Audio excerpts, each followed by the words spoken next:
Today on Locked On Rockies, the Rockies make a change. Will it change anything?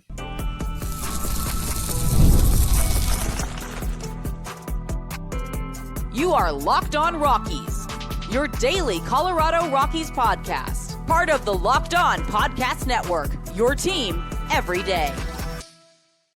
Rock on Rockies fans, welcome into the Locked On Rockies podcast for today, the 18th day of April in the year 2025. I'm your host of the Locked On Rockies podcast, Paul Holden, bringing you your daily Colorado Rockies talk right here on the Locked On Podcast Network, where you can find your team every day.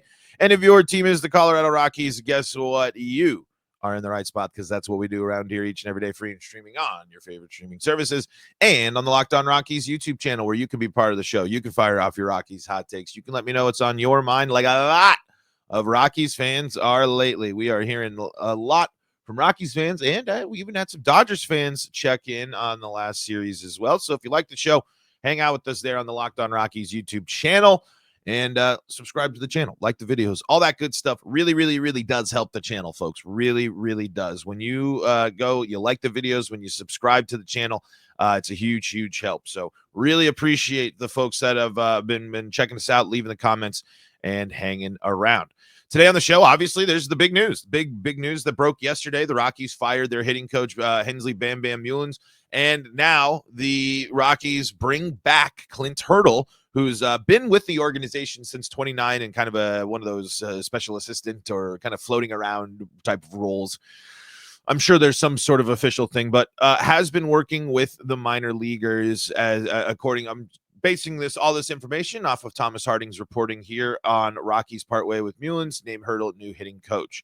So let's just start with initial reaction here. The Rockies did look and understood that change needed to happen. And at this stage, I think a lot of people are questioning, why is it the hitting coach? Why isn't it Bud Black as well?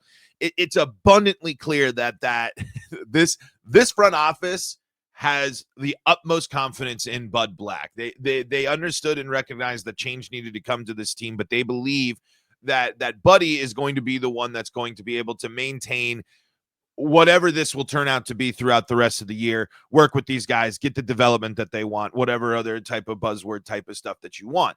Now, you can disagree with that, but it's a big change, obviously. I again think if you were going to move on from Bud Black, it should have happened in the offseason. It should have happened at a time where you really could have allowed the fresh ideas, the fresh perspective, the new ideas and things to come up and start to take place throughout spring training and throughout the season. I mean, it's certainly still not like you can't.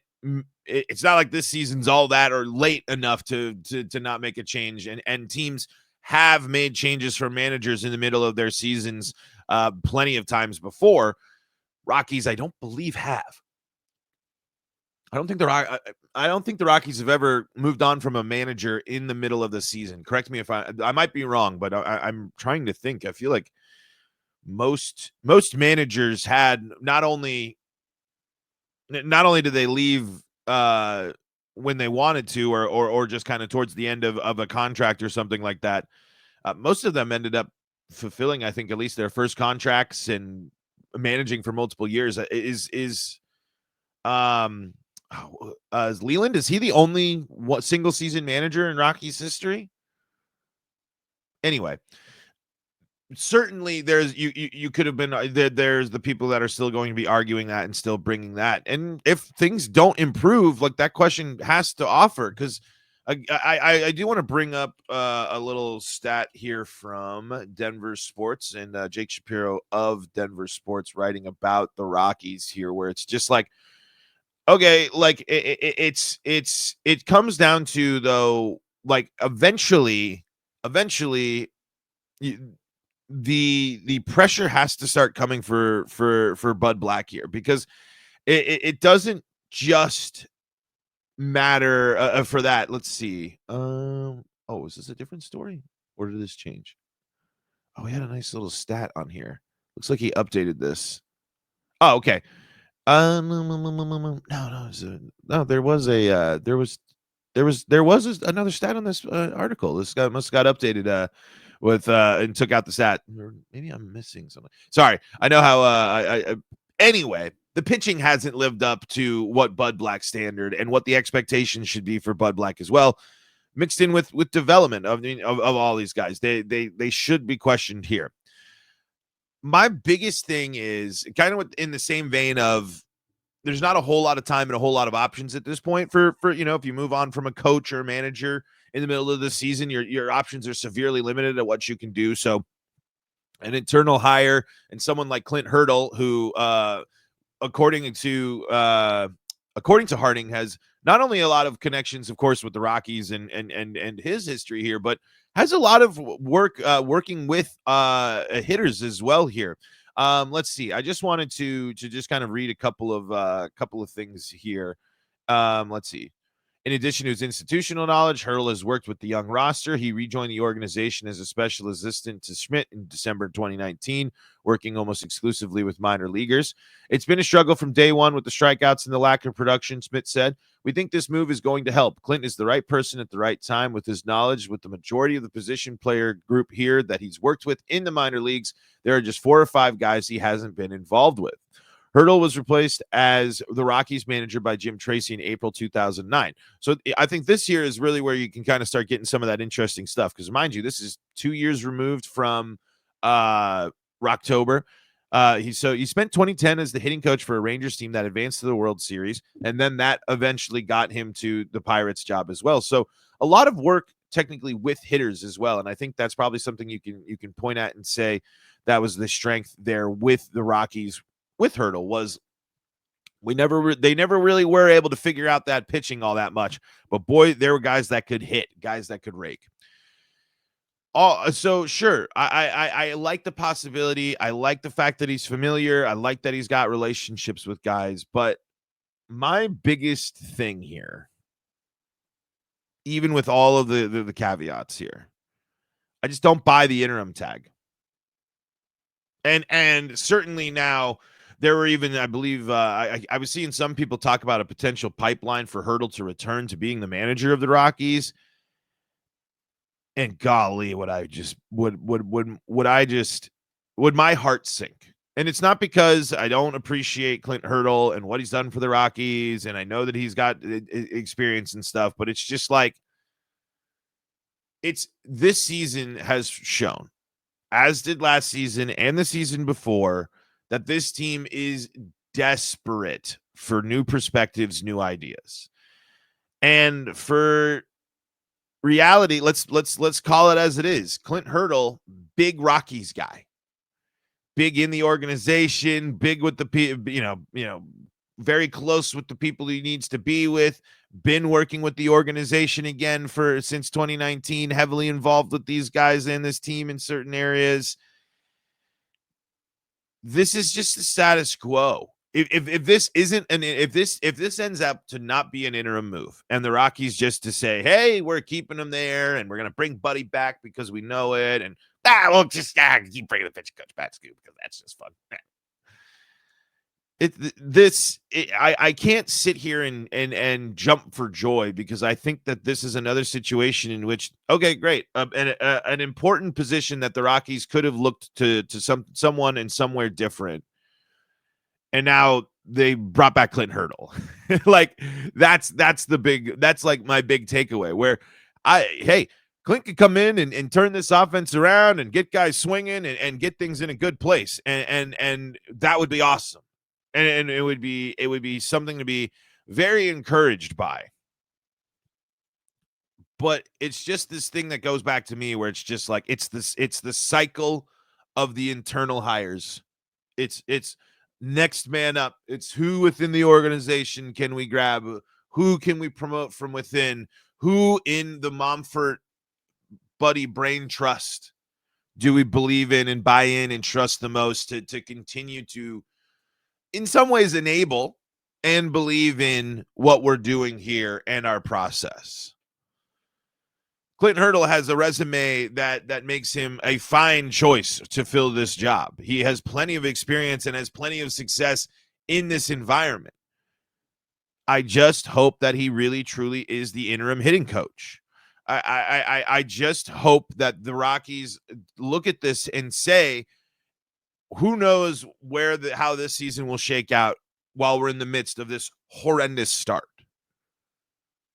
But if your thought process is the season ends and you want to run it back with Buddy and Clint Hurdle and Daryl Scott, I'm sorry, I always say it wrong. Do I always get that mixed up? Did I get that mixed up again? Hold on. I'm so tired. I'm so tired. It is Daryl Scott. I always let me make sure. Yeah, it is Daryl Scott. I think I have it burned in my brain from a podcast a bit ago, and I kept calling Daryl Scott Foster. And so it's just like this person comments, it just like burns in my brain. It's like, are you sure it's that guy? Anyway. So that's kind of like was my first reaction. It was like, cool. I understand the timing. I understand that the season's underway, and I understand that you're limited. But I just don't buy the interim tag. I don't buy. We heard that about the GM. We've heard that in multiple situations before. For the Rockies to just add another beloved front office piece just doesn't excite me a ton. And he's got a lot of work to do. I mean, just changing the hitting coach doesn't mean that things are going to change in a game for the Rockies and get this offense back to where they need to go. A little bit more from the Harding piece here. Actually, I'm gonna keep these for segment number 2, just to kind of give us a little bit more insight into just how bad the offense has been. But yes, the big news out of Rocky Land, Bam Bam, the hitting coach, fired and replaced by, really Rockies legend Clint Hurdle as the hitting coach. So we'll see what that means for the Rockies. Again, I don't want to, because you know what? Like, they made a move. They made a change. They did not stand pat. So we can't ignore that, right? As frustrating as this has been, we have asked the Rockies to play young guys and promote young guys. They've promoted 2 of their top prospects, and they're playing them, and they're going through it. We wanted the Rockies to make a change in the coaching department. They're moving on from the hitting coach during a historically bad time for hitting for the Rockies. They are making those choices. They're sticking with they stuck with Fiend through this road trip. They're sticking with some of these young guys. The Rockies are doing some of these things. So we do have to that credit where credit is due. The team did look in the mirror, evaluated the start, and said, we got to make a change, and they did. So again, we can have the hesitancy about what's next in the post interim tag of this, absolutely. But right now, and in this, at least in the immediacy here, I do need to at least sit here and say, hey, that's a props moment right there. That's a moment where you say, hey, you made a change. In-season changes are tough. Moving on from folks is tough. It's clearly something that's very difficult for the Rockies to do. Props for this one. All right, let's take a quick break. Read a couple of stats here just to kind of highlight. As my mic stand. Some of my gear. My gear is well loved. That's for sure. And sometimes my mic arm just likes when my little stand and just goes, and my mic just falls over. So that's why sometimes you might be hearing me. Usually I'm moving around a bit and I try to keep myself centered. But sometimes it's, if you hear it, it goes like, Boo! That's what happens. I'm a little, it's a Friday, right? No game last night to talk about either. So, and hopefully we get a game in today. Weather today, not supposed to be good, I believe. Yeah, no, looks horrendous. Classic April baseball for the Rockies. We'll see if the game gets in today. All right, we'll keep this conversation going about the hitting coach. And I got a question from the Locked On Rockies YouTube comment section that I've gotten before, and I'll answer again here in the kind of the thick of this tough stretch for the Rockies. We'll do that coming up next.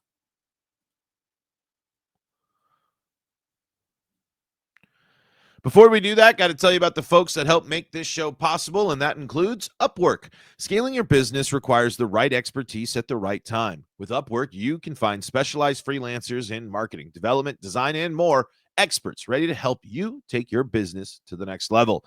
Upwork gives businesses flexibility by connecting them with top freelance talent across multiple industries, including IT, AI, web development, and marketing. Whether you need extra hands for a project or a long-term partner, Upwork makes hiring simple and affordable.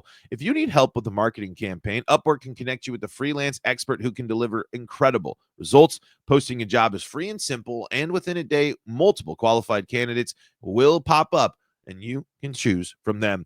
Instead of hiring full-time, Upwork helps find affordable, top-tier freelancers to scale your business effectively. Visit Upwork.com to post your job for free. That's UPWORK.com, Upwork.com, to connect with a top talent and grow your business today. This is the Locked On Rockies podcast, free and streaming on your favorite streaming services, bringing you your daily Colorado Rockies talk right here on the Locked On Podcast Network. Thanking you for making us your first listen of the day. Folks, you all are still tuning in, still checking out the show here as the Rockies continue to be a frustrating bunch of everything. But hey, we'll see. Change in the air with the Colorado Rockies. Moving on from Bam Bam and bringing in the legend Clint Hurdle. That's what happens when you try to say the first name and the last name at the same time. You combine them together, and you get that. So just gonna kind of to highlight just some of the issues here that that the Rockies have been facing here. Here's just to see what the plan was and just kind of how things have been going. Going into the season, Black and Schmidt felt the key for this roster was growth and acknowledged that there would be a continued introduction of youth, but no one expected such a poor offense out of the gate. A series at San Diego in which the Rockies didn't score in any of the 3 games put the team on the brink of a decision. The scoreless drought would reach a club record 32 innings on Monday. Ooh, I said 33 innings. I was one off. I knew my math wasn't going to be perfect on that one. The club was more competitive while being swept at Dodger Stadium, losing 5-3, 6-2, and 8-7. The change was made with the club off on Thursday. Schmidt said he and Black are standing by their assessment that there will be growth in 2025. Outfielders Zach Veen and second baseman Adiel Amador have been called up to augment an offense that is more young than not. But of the 3 players with batting averages above 300, 2 are 34 years old, infielder Kyle Farmer and outfielder Nick Martini. Center fielder and future linchpin Brenton Doyle is the other, but a quadricep injury limited to just 1 at-bat in the 0-6 road trip. Chris Bryant, the 4-time All-Star Colorado signed for 7 years and $182 million in 2022, is hitting 154 and, for the 4th year, is dealing with an injury. On Monday, he was placed on the 10-day IL list with lumbar degenerative disc disease, but the Rockies believe he can return when eligible. Add to all that the fact that second baseman Thairo Estrada, signed as a free agent, hasn't played because of a fractured right wrist he sustained in spring training. Veteran third baseman Ryan McMahon went 1 for 21 on the road trip after hitting .381 with 2 homers during Colorado's 6-game homestand, while shortstop and team leader Ezequiel Tovar has dealt with hip soreness throughout the season. The team needs big performances from lower service time players. It hasn't happened. First baseman Michael Toglia knocked a grand slam on Wednesday, but he also leads the majors with 32 strikeouts. Catcher Hunter Goodman is tied with Doyle for the team lead with 3 homers, but is batting .222. Veen, a 107 average, and Amador, a 143 average, are learning that the majors are different from AAA or spring training. Buddy's done a good job. It's a tough situation going through right now, Schmidt said. I think he's been a positive influence. Our guys come to play hard every day, and that's what I'm looking at. As I said, I'm looking for the growth to continue to develop, and Buddy is the right person for that. Along with Clint helping to get this offense going in the right direction, I think good things are going to happen. Ta-da! The usual there. So again, if you thought Bud Black was under really any pressure, he's not. There's absolutely no chance, no doubt in my mind that Bud Black not only manages throughout this year, but the possibility of him returning next year is very likely. every single time there's anything that comes up about poor performance, poor this, poor thing, we get the Buddy's done a good job. Buddy's our guy. Buddy's got this. Buddy's done this. Buddy. I mean, they are buddy with Buddy. It is abundantly clear. But it is true, though. Like, these guys have to go through the hard knocks. They have to start adapting and changing and getting ready to handle the major league level, especially Amador and Veen and Goodman and all these other guys. They have to start figuring out how to carve their own path and make it so that they can stay and establish themselves in this league. Whether you question the Rockies' development or not, these are guys that are trying to make their case and make their career and establish themselves as big leaguers. This is the moment for these guys where they're trying to say, you're not sending me down anymore. I'm launching my career as a major leaguer. I am not going back to the minors. My time is now. So it's going to take everybody. It's going to take a whole mix of a lot of things to get going for the Rockies. It isn't just going to be moving on from the hitting coach. There's a lot of factors and a lot of things that have to start going right for the Rockies. And as much as we and the comment section has pointed this out too, we can sit here and we can just harp on front office and management, but these players need to step it up as well. It's unacceptable for Ryan McMahon to be as streaky as he is at this stage in his career and what the Rockies are looking at him for. The Rockies have to navigate, unfortunately, the fact that Chris Bryant's body is betraying him, and they're going to have to get creative. But it's unacceptable for the poor performances from some of the veteran players on this team. Hunter Goodman's got to be better. Michael Toglia needs to make an adjustment in the dish. I know Toglia is not a big veteran, and I know he's technically still hitting what would be a first full season, but the guy played 105 straight games, and you can't go from a season where what the nice change that we saw with Tovar and Doyle was, yes, there were still flaws, but things were trending downwards. Michael Toglia had a strikeout problem when he was playing last year, and it got worse. And some of these things and some of these issues with the Rockies have gotten worse. But as much as I sat here and criticized the fact that the Rockies were going to be leaning on veteran players that weren't going to do much, where would the Rockies be without Martini and Farmer right now? The only guys that did anything, the only people that produced, the only guys that are really being professional at bats right now for the Colorado Rockies. So it's a lot. The problem goes a lot deeper than just one coaching change and really even just the managerial change. But that stuff still will be at the forefront. And you still, when you hear how much utmost confidence you always hear from the inner circle that is the brain trust of Dick Monfort in the front office with and Bill Schmidt too, with just how close they are. It kind of gives you an idea of like that type of change. Bam Bam's only been here for 2 years. Not enough time to really build that longevity, big time, long time loyalty that Dick Monfort really, really values. So we'll see. We'll see what type of changes come here, and we'll see what types of difference it makes if baseball is even going to be played tonight, as it is going to be, snowing with 32 and miserable tonight. We'll see if this game even gets going. But before I answer a question from the Locked On Rockies YouTube comment section in segment number 3. I forgot yesterday and needed to mention a congratulations to Braxton Fulford, who got called up, promoted, and was playing with the Rockies and got the call up. He got the experience of being with the Rockies. So again, another moment where we're sitting here and we're saying that the Rockies needed to go and play young. Brought up another guy to make their debut and was playing and was playing. We'll see how it all kind of factors into it. I mean, Jacob Stallings ain't necessarily setting the world on fire when it comes to his performance this year. So we'll see maybe if Braxton's going to put a little bit of pressure on that and see what happens there as maybe Hunter Goodman continues to fill that. I believe probably will fill that DH role while Chris Bryant is out there. But something big news, always fun and always cool to see somebody make their debut. Always amazing for them to be able to get that experience, because no matter what happens now, Braxton gets to say, I made the major leagues. All right, let's take a quick break, and I'm going to answer a question from the Locked On Rockies YouTube comment section to finish out the show here on this Friday. Before we do that, though, got to tell you about the folks that help make this show possible, and that includes Supply House.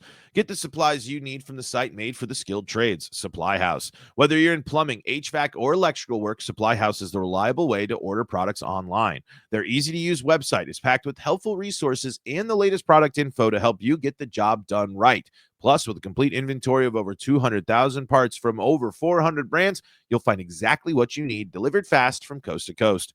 Need help with an order? Supply House offers expert support and industry-leading service, so you'll always talk to a real person. And for trade pros looking for an extra edge, their free TradeMaster program offers exclusive perks like a dedicated phone line, free shipping, and discounts on every order.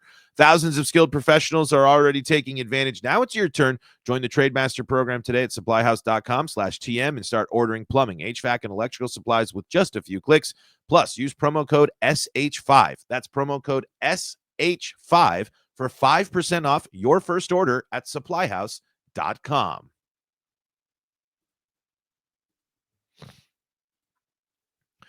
Welcome back into Locked On Rockies here. We're going to wrap it up for today with a question from the Locked On Rockies YouTube comment section. Jim says, question, what keeps you doing this show when the team keeps struggling? It would be so easy to just walk away and be done with it. Few people would blame you for doing it. So what keeps you going? One, I'm paid to do this. I'm paid to watch my favorite sports team. I mean, again, like, I know there have been, I know my style, my energy and everything isn't everyone's cup of tea, but like at the end of the day, I love the Colorado Rockies. I watch the Rock, and this, for those that are everydayers have heard this before. It's like, if I wasn't doing this show, I would still be watching. Maybe nowadays it'd be a little less, depending on the score. But I would watch or listen to over 100 games a season before I started doing this show. And that's after I left Colorado. That's when I moved. That's when I lived in Ohio, because they were finally, it sucked because as soon as I left Colorado was when the playoffs happened. So I was missing all the playoffs, all the energy in Denver about that. And so I was watching and did that. And then, of course, been just navigating this crazy world, because I started doing the show the season after the pandemic started. So the shortened season had already happened, and I was taking over, but there was like the work there was already a million things happening. So I was hopeful that this team was going to go in a different, was going to be able to get back to the postseason and all that stuff. So doing the show is an exciting opportunity, and unfortunately it's only gone downhill since I've started doing the show. When you're talking about that, but I do it because I love this team. I love baseball. I love Colorado Rockies baseball specifically. When the Rockies are good, they are one of the most fun teams to watch in baseball, because oftentimes it comes with offenses that are loaded, that do a bunch of damage. They've played great defense for a long time. The pitching has been obviously up and down throughout their history, but there have been a lot of great pitchers that have come through Colorado. And again, there's Coors Field kicks ass, man. Like I'm not usually supposed to be so colorful there with the language, but like, I have so many vivid memories of, being part of a season ticket plan with a bunch of other families and going and sitting at Coors Field and enjoying Rockies baseball for my entire life. They were bad when I was watching them growing up too, not as bad as they are now, but like, it's just, I just love the team. I mean, that's really it. I mean, I certainly could, it would be easier to not do it, but like, it's my job, and it's cool that my job, part of my job, I do a lot of jobs. But it's cool that part of my daily routine and part of what I do and part of how I make my living and stuff is doing this show and sharing my thoughts about the Rockies. And I never would have thought we would gotten to the place we are now with Locked On Rockies. If I'm being real, I mean, obviously it's big and we got a lot of great resources here on the network and stuff, but like, folks, for years, up until really like 6-ish months ago, probably even less than that. I mean, we had fine numbers, but I mean, the audience has just really tuned up, and it's so cool to hear people agree with me, disagree. So many comments on each episode to see, because I see the other shows on the channel, on the network, and people care about their teams. That's why the Locked On Podcast Network makes sense. It's you all care about the Rockies. You want to hear about the Rockies. You want people talking about the Rockies. I've always wanted to do that, because there's been so much of my life where I can't talk about the Rockies. They're good, but I live in Ohio and I can't talk about the Rockies. I live in Colorado. They stink, other than when I'm younger, and I'm just a kid running around being like, October. So it's just part of that's too. It's really cool to feel like I got a little bit of part. I have a unique part of Rockies fandom that's associated with this show. And, it's just cool. And it's not, I'm not making $1 million or anything like that, but it's really cool to be able to do this show about a team I love and try to be better, try to become a better baseball fan, try to be a better host, interacting with the comments in the chat, the good, the bad. It's a lot of learning for me too, which is really helpful. So I don't know. There's a lot of reasons, but when it goes back to, it's like, I don't blame folks if the Rockies aren't worth their time. I'm paid for my Rockies time. Like I am paid money to suffer through this. You're not, and more often you're paying to suffer through that. So I try to relate to that as well. So, but it's fun. I host a Rockies podcast. I start my day talking rocks. Gets me, we wake up together, talk some rocks, and enjoy some fun. And hopefully we enjoy some fun baseball this weekend, even though the weather is not looking good. We got more snow baseball along the way, because it looked like it was a classic spring Colorado week where it was 70 degrees I saw yesterday, and snowing today. God, I love that place. Hey, quick announcement for next week here as we're going to wrap up the show. We will be taking a mini break on Thursday and Friday. The reason is I will actually be back in Denver. One of my childhood best friends is getting married, and I just simply will not have time to get podcasts done when I'm doing that. So really small break. We'll break it all down when I get back. We'll have episodes Monday through Wednesday next week. But just so you know, Thursday, Friday next week. That's ahead of the Red Series and probably a conclusion of whatever series is leading up to that. There will be no podcasts. My hands are tied. I unfortunately just can't get it done because it's not just I'm in the wedding, not just attending the wedding. So got a lot of stuff, and got to support my boy next weekend. So, but I'll be at Coors next week. So maybe we'll try and maybe I'll post it up, and maybe for an inning, we'll try and see if any Locked On Rockies fans are around, and we'll go grab a beer or something in one of the concourses. But that's going to do it for today's episode of Locked On Rockies. Thank you so much for making us your first listen of the day. You can find us on your favorite streaming services. And if you need more Colorado sports coverage, check out Nuggets and Avalanche. Playoffs, baby. It's right around the corner. You got to be staying up to date with Locked On Nuggets and Locked On Avalanche. Locked On Broncos and Buffs got you covered as well. We'll catch you all in the flippity flip. Have a wonderful weekend.